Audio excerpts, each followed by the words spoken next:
Welcome back to my channel, sports fans. Okay, let's get into this one right here. I keep having dummies tell me that they changed the rules for Michael Jordan so he could win. What about LeBron James?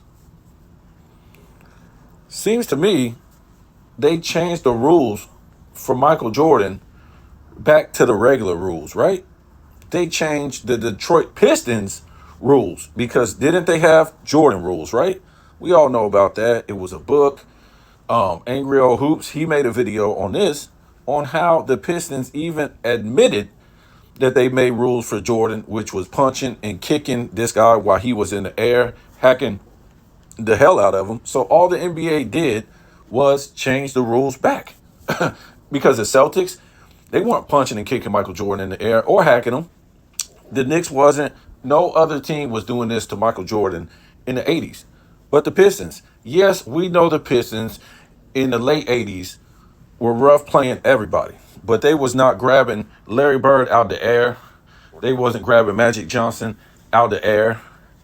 And most of this stuff that they did to Michael Jordan, they only basically did it to him. They wasn't doing it to his other teammates.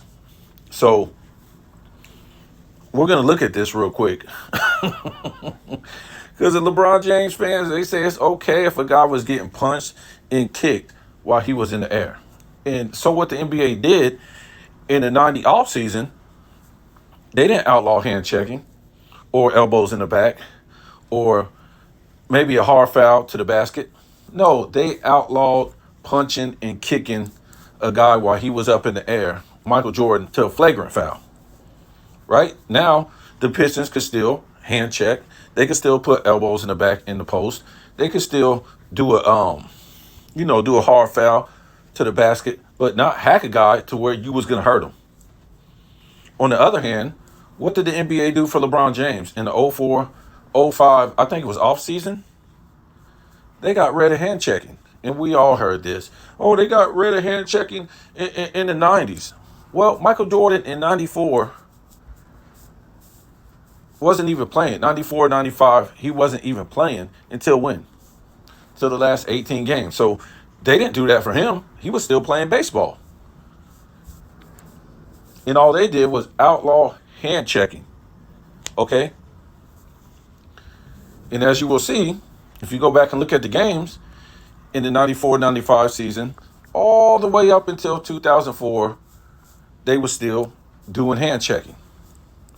And what it was, they was going to call it if you was driving to the basket and you was going for a hoop. That's when they was going to call it. They weren't going to call it because you was doing it on the perimeter. And even, you could be driving and they still wouldn't even call it. It was just maybe you was driving and you was going for a basket. Guys literally hand checking you while you're taking two steps, trying to keep you off balance while you're taking the shot.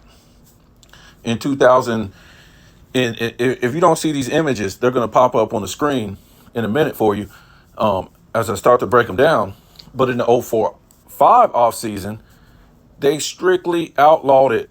You can't hand check no more when a guy is driving to the basket at all. It didn't. Even if he was just going for the shot, it was called a foul.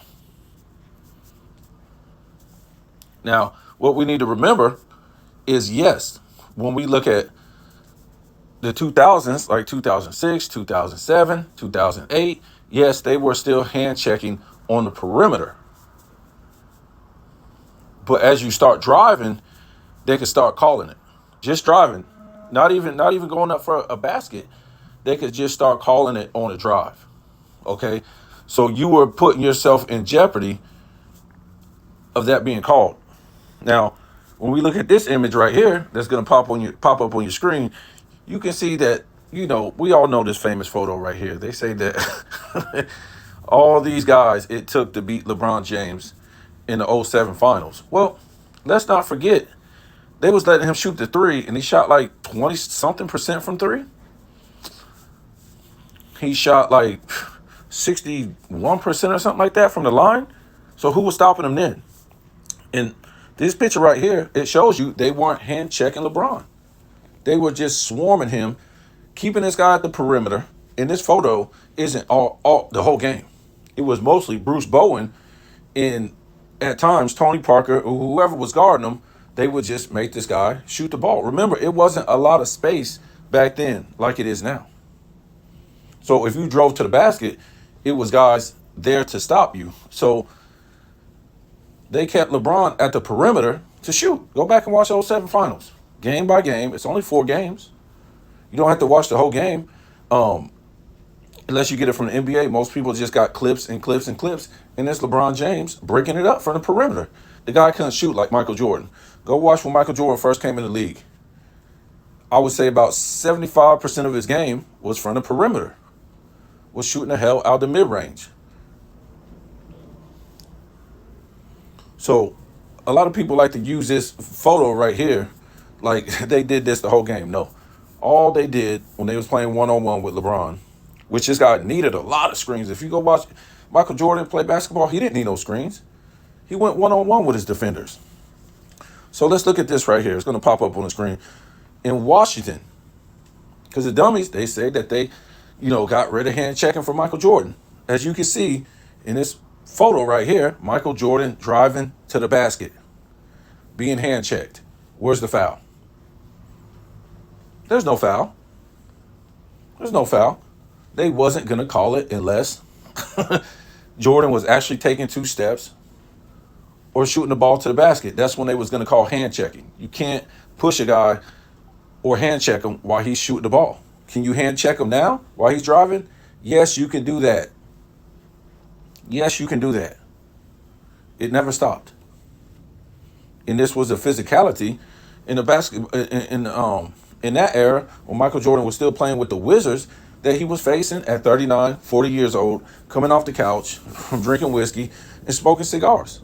They wasn't giving this guy no special treatment. If you go back and watch any early games, they did not give Michael Jordan no special treatment. Not even the players. They didn't. They weren't scared of this guy. Go watch in the 90s, whatever game you want to watch. They were draped all over this guy, and he had to make these incredible shots from the perimeter. Pump fakes, up and under, lose the defender, do all this stuff, and then shoot the ball on a fadeaway. This is the game that LeBron never developed as a great player. Shooting from the mid-range. And the mid-range is the hardest shot because why? You got to have touch from every angle inside the arc, outside the paint. Again, in Washington, another hand check. I didn't even go back to the 96 season, 97, 98, because we know that's a joke. We can look at the images right here. Michael Jordan driving to the basket, no foul, being called. He's being hand checked. They're not going to call that. They're not going to call that. And I could have put on here all the post players that played at that time in the 80s, in the 90s, late 90s, in the early 2000s when Michael Jordan was playing with the Wizards, elbows in the back in the post. They wasn't calling that. When they called that, Shaq was getting the hell elbowed out of him, pushed, all that stuff. Yeah, he was pushing guys around. He was just going back with his weight, but they were doing that stuff to him. They wasn't calling a foul. So I don't know what these guys are talking about when they tell me that, oh, no, they got rid of hand checking. No, not even on a drive. See, in the LeBron era, if you was driving and you hand checked the dude, now they would call a foul. Not even with you going up to the, taking 2 steps to the rim or shooting the ball. I'm talking about on the drive. You can see right here. I think this might be Richard Jefferson.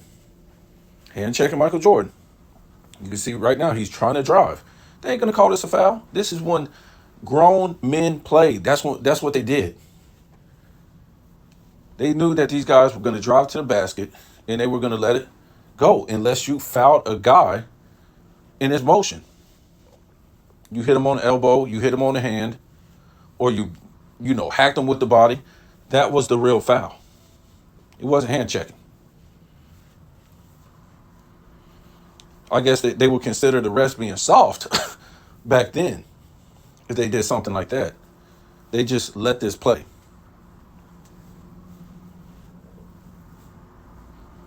Today you can touch, dude. I'm watching dudes today just drive to the basket, and if you even like graze them, that's a foul. You could never put a body on a guy like that. Um, Maybe they let it fly a little bit in the playoffs, but in the regular season, it's a joke. It's a joke. You pretty much got to back up and keep backing up, keep back because the defender, he's supposed to have his own space, right? In this era, he's got his own space. The offensive player, and the defender is supposed to have his own space, depending on what the offensive guy does.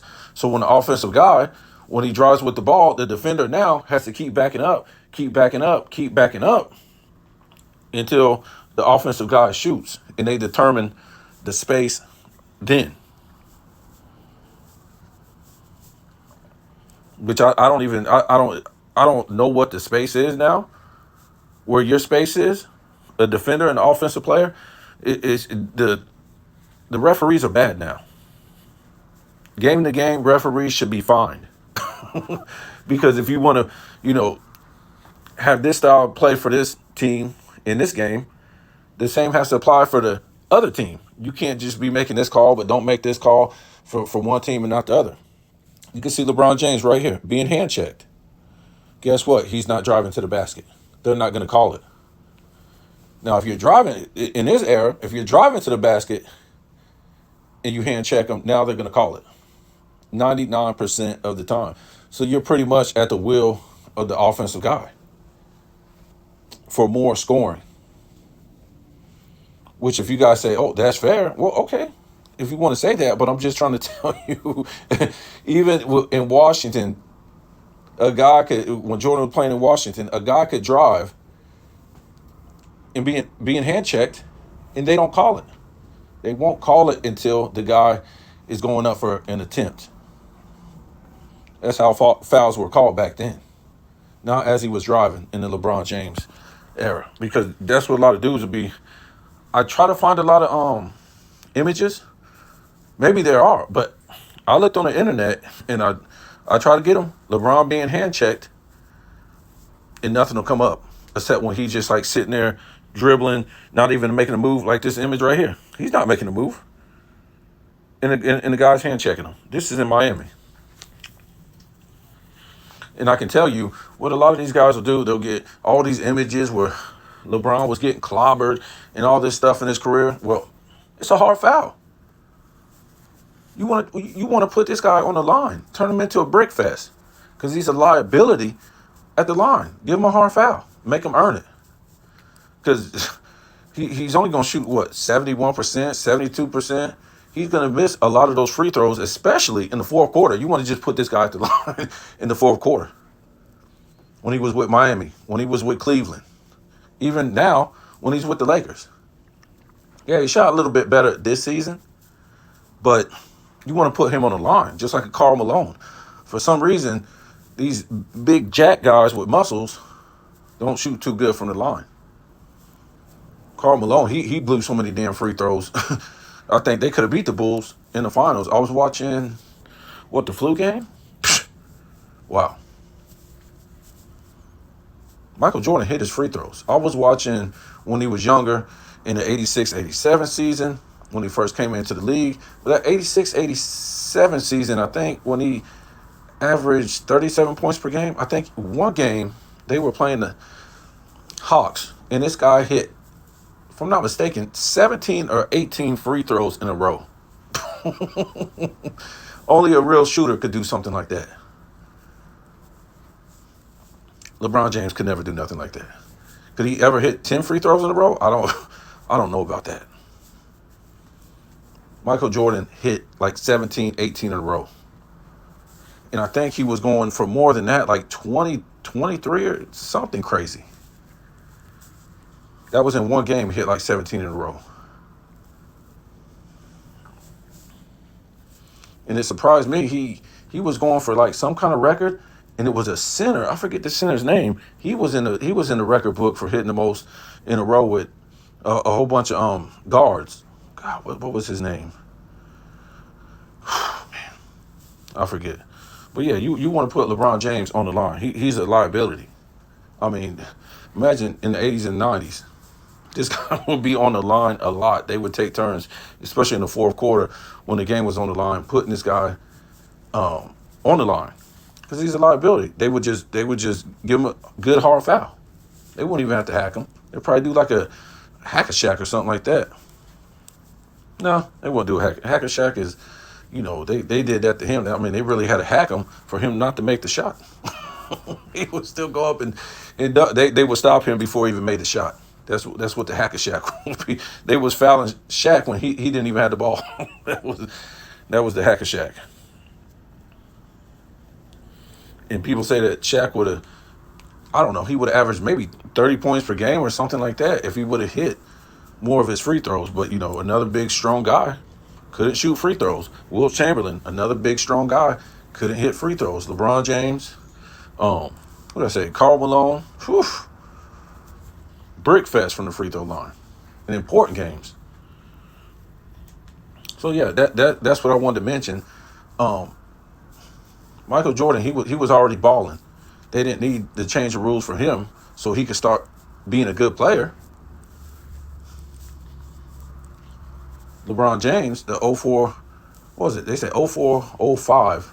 I don't know if it was the off season, 04, or the beginning of that season, the other off season when they changed the rules.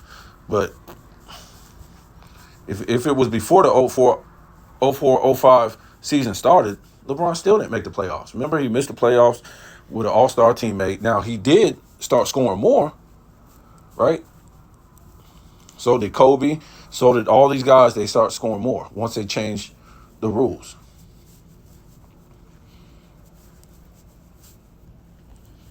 And like I said, the rule was they were going to call it if a guy was driving to the basket.